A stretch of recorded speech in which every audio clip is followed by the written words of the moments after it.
నగ్నంగా స్నానం చేయకూడదా? ఎందుకు? నిజమే, నగ్నంగా స్నానం చేయకూడదని శాస్త్రం చెబుతోంది.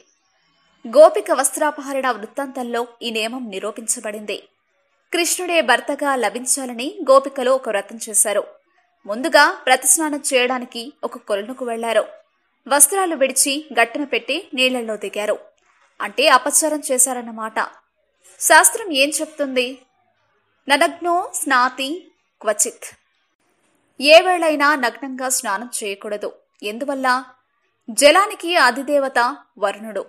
ఆ దేవుడిని గోపికలు అగౌరవం చేసినట్లయింది. ఏ దేవుడికి అపచారం చేసినా ప్రాయశ్చిత్తం చేసుకోవాలి. ఎలా? ఏ దేవుడిలోనైనా అంతర్యామిగా పరమాత్మ ఉంటాడు. ఆయన కృష్ణ పరమాత్మ.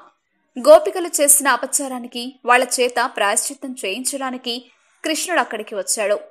గట్టుమీద ఉన్న చీరల్ని తీసుకుని చెట్టు మీదకు ఎక్కాడు. గోపికలు కుయ్యో మొర్రో అన్నారు. మీరు అపచారం చేశారు, ప్రాయశ్చిత్తంగా అందరూ నాకు నమస్కరించండి అన్నాడు కొంటకృష్ణుడు. గోపికలు సిగ్గుపడుతూ ఒక చేయి వంటి మీద వేసుకుని రెండో చేయి పైకెత్తి నమస్కారం చేశారు.